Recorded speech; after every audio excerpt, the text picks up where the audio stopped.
Let us now turn on your attention to prevention.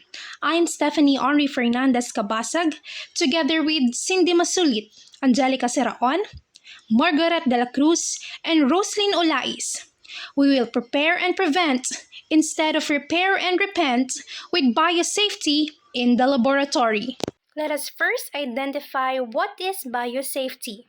Biosafety is the prevention of large-scale loss of biological integrity, focusing both on ecology and human health. It is a system for safe handling of toxic and dangerous biological and chemical substances. In medicine, it refers to the level of laboratory containment protocols measured as biosafety levels or BSL 1, 2, 3, 4 in rising order of danger. Next is biosafety levels, precautions to be taken by people researching or trying to identify organisms. Laboratories must adhere to these specific safety regulations. A biosafety level is the level of biocontainment precautions required to undertake while handling dangerous biological agents in an enclosed facility. Containment. These are safe methods, facilities, and equipment for managing infectious material in the laboratory environment where they are being handled or maintained. The purpose of containment is to reduce or eliminate exposure of laboratory workers, other persons in the outside environment to potential hazardous agents. The use of vaccines may provide an increased level of personal protection. Moving on, we also have the barrier. It prevents invader from crossing through to deeper skin. There are two types of barrier, the primary barrier and the secondary barrier. When we are talking about primary barrier, it is the personal protective equipment or PPE for laboratory workers, like gloves, masks, goggles, aprons, suits, and special breathing apparatuses. While secondary barrier are the structural aspects of the laboratory that make working environment safer against infection. Examples of secondary barriers are sinks for hand washing, special containment areas, special air ventilation patterns, and sterilization equipment. We also have universal precaution. This is an approach to infection control to treat all human blood and certain human body fluids as if they were known to be infectious for HIV, HBV, and other blood-borne pathogens. Next is the personal protective equipment or PPE. It is a protective clothing, helmets, goggles, or other garments or equipment designed to protect the wearer's body from injury or infection. Specified by exposure control plan or by standard operating procedure. We also have biosafety cabinets or BSC, also called a biological safety cabinet or microbiological safety cabinet. It is an enclosed ventilation laboratory workspace for safety working with materials contaminated with or potentially contaminated with pathogens requiring a defined biosafety level. BSCs first become commercially available in 1950. Infections of special concern like tuberculosis, HBV, HIV, and intrinsic infection. While routes of infections may be in inculation, ingestion, or inhalation. Biosafety in microbiology laboratories preventing laboratory-acquired infection from bacteria, fungi, viruses, parasites, prions, and recombinant DNA. Sources of it may include various specimens, human blood, unfixed tissues, and human cells line. 2. The laboratory personnel or the community. Let us also consider the universal safety precautions. First is to consider all the specimens potentially infectious for HIV and other blood-borne infections. All specimens should be placed in leak-proof in various containers for transport. Use gloves while handling all samples, especially when they are in contact with the blood fluids, non-intact skin, or mucous membrane. If there is a likelihood of spattering, use face masks with glasses and gowns. Wrap-around gowns should be preferred. This shouldn't be used outside the laboratory. Next is to cover cuts or abrasions present over skin with a waterproof bandage.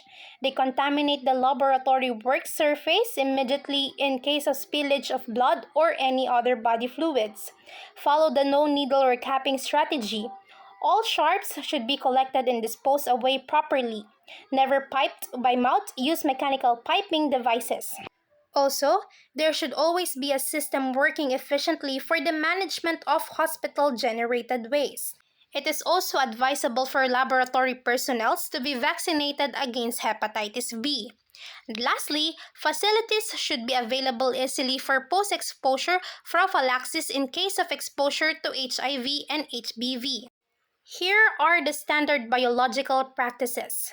For do, controlled access to the laboratory, frequent hand washing, mechanical piping, appropriate waste management and sterilization and disinfection measures, training to workers.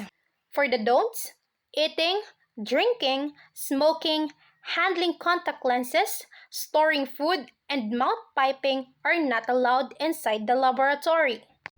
Biosafety Level 1 is suitable for work with well-characterized agents which do not cause disease in healthy humans. In general, these agents should pose minimal potential hazard to the laboratory personnel and the environment. It requires no special primary or secondary barriers, and the lab does not need to be isolated. It includes organisms like Escherichia coli strain, K12, and Aspergillus niger. Biosafety Level 1 risk group contains biological agents that pose low risk to personnel and the environment. These agents are highly unlikely to cause disease in healthy laboratory workers, animals, or plants. Standard practices for Biosafety Level 1 includes avoidance of splashes or aerosols, daily decontamination of all work surfaces when work is complete, regular hand washing, prohibition of food, drink, and smoking materials, and the use of personal protective equipment or our PPE. In conclusion, Biosafety Level 1 is the lowest level of biosafety containment and is appropriate for work with agents that pose minimal potential hazard to personnel and the environment. The practices are designed to protect individuals and the environment, but they do not require any special design features in the lab. Biosafety Level 2 or BSL2. Definition: Biosafety Level 2 or BSL2 is a set of containment practices and procedures designed to minimize the potential exposure of laboratory workers and the environment to infectious agents. It is applicable to laboratories working with the agents that pose moderate hazards to personnel and the environment. Barriers: Access is restricted and physical barriers are in place, including containment equipment and mandatory use of personal protective equipment or PPE. Microorganisms: BSL-2 laboratories handle moderate risk agents such as Staphylococcus aureus and Salmonella with lower disease severity. Hazards: Potential hazards include infection and injuries if safety protocols are not strictly followed. Practices: BSL-2 laboratories prioritize personnel training, contamination control, equipment checks, and waste disposal for a consistently safe environment. Emergency plans address accidental exposures, fostering continuous improvement through regular safety protocol reviews. Summary: BSL-2 prioritizes safety through controlled access, physical barriers, PPE, and strict safety practices when handling moderate-risk microorganisms, ensuring the well-being of personnel and preventing environmental contamination. Biosafety Level 3 or BSL-3. Definition: Microorganisms that cause serious disease are transmitted by inhalation. Microbes found are so serious that work is often strictly controlled and registered through the appropriate government agencies. Laboratory personnel are also under medical surveillance and may require immunizations for the microbes they work with. Barriers. Primary barrier. Similar to BSL-2 PPE and respiratory equipment. Secondary barriers. All BSL-2 barriers. Corridors separated from direct access to the laboratory. Access through self-closing double doors. Air handling systems to ensure negative airflow. Air pumped into laboratory not recirculated in the building. Microorganisms. Common examples of microbes found in BSL-3 laboratories include yellow fever, West Nile virus, and the bacteria that causes tuberculosis or TB. Hazards. Can cause serious or potential lethal disease after inhalation in humans, but for which treatments does exist. Practices. First, strictly controlled access to the laboratory. Second, specific training for laboratory personnel in handling potentially lethal agents. Third, decontaminating all waste. Fourth, changing contaminated protective laboratory clothing and decontaminating laboratory clothing before laundering. Fifth, institutional policies regarding specimen collection and storage from workers to prevent exposure. Summary: harmful microorganisms spread via inhalation and require strict government control.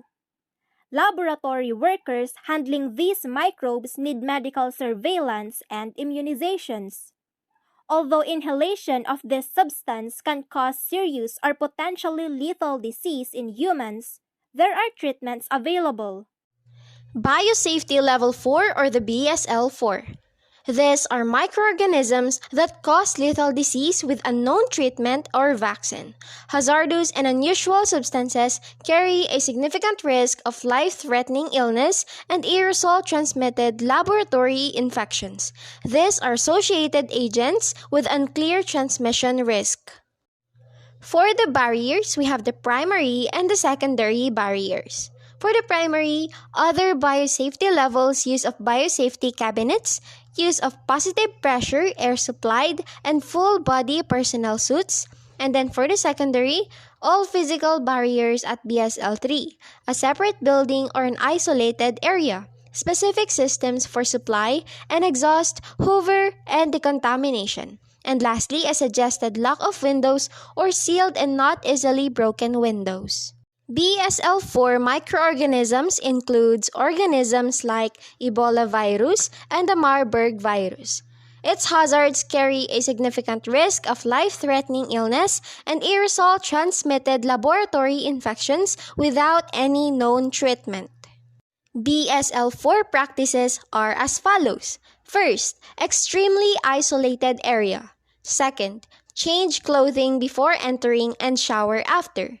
Third, decontamination of materials before exiting. Fourth, wear appropriate PPE. It should be full body, air supplied, and positive pressure suit. And fifth, have a Class 3 BSc in the laboratory. So, in summary, BSL-4 is the highest level of containment. It is a critical risk of life-threatening disease through aerosol without any known treatment or vaccine. It includes serious and strictly controlled practices and barriers due to incurable viruses that can be acquired. These are the new 8 categories of biomedical waste. For category number 1, we have human anatomical waste, wherein the treatment and disposal for it includes incineration and deep burial. Same with category number 2, which is the animal waste. For category number 3, we have microbiology and biotechnology waste, liquid waste, waste from laboratory, blood banks, hospitals, and house. For the treatment and disposal, it includes local autoclaving, microwaving, incineration, disinfection by chemicals. Same with category number 4, which includes waste sharps like needles, syringe, scalpels, blades, glass, and many more. For category number 5, we have the discarded medicines and cytotoxic drugs, wherein the treatment and disposal for it includes incineration and destruction and disposal in landfills. For category number 6, we have soiled waste items contaminated with blood, body fluids including cotton, dressing, and etc. For the treatment and disposal for it, it includes incineration, autoclaving, microwaving. For category number 7, we have solid waste like catheters and IV fluids. Disinfection by chemicals, treatment or autoclaving or microwaving, and mutilation and shredding is included in the treatment and disposal. And lastly, for category number 8, which includes the chemical waste, chemical treatment and discharge into drains for liquid and secured landfills for solid. These are the treatment and disposal for category number 8. These 8 categories are again sorted according to special color-coded receptacles for waste of those categories. The waste is collected in these color-coded containers and proceed further accordingly. Color coding yellow. Type of container to be used is non-chlorinated plastic bags. Waste category number is category 1, 2, 5, and 6. The treatment for it is incineration. For red, we also have non-chlorinated plastic bags, puncture-proof container for sharps. Categories include in red such as 3, 4, and 7. Disinfection, autoclave, microwave, mutilation, and shredding landfill is included in the treatment. For blue, we also have non-chlorinated plastic bag containers. Category 8 is included in blue. And lastly, the black one. Non-chlorinated plastic bags is the type of container to be used. And the waste category number is municipal waste. That would be all for this presentation. We hope that you learned something from us. Thank you for listening. Have a great day.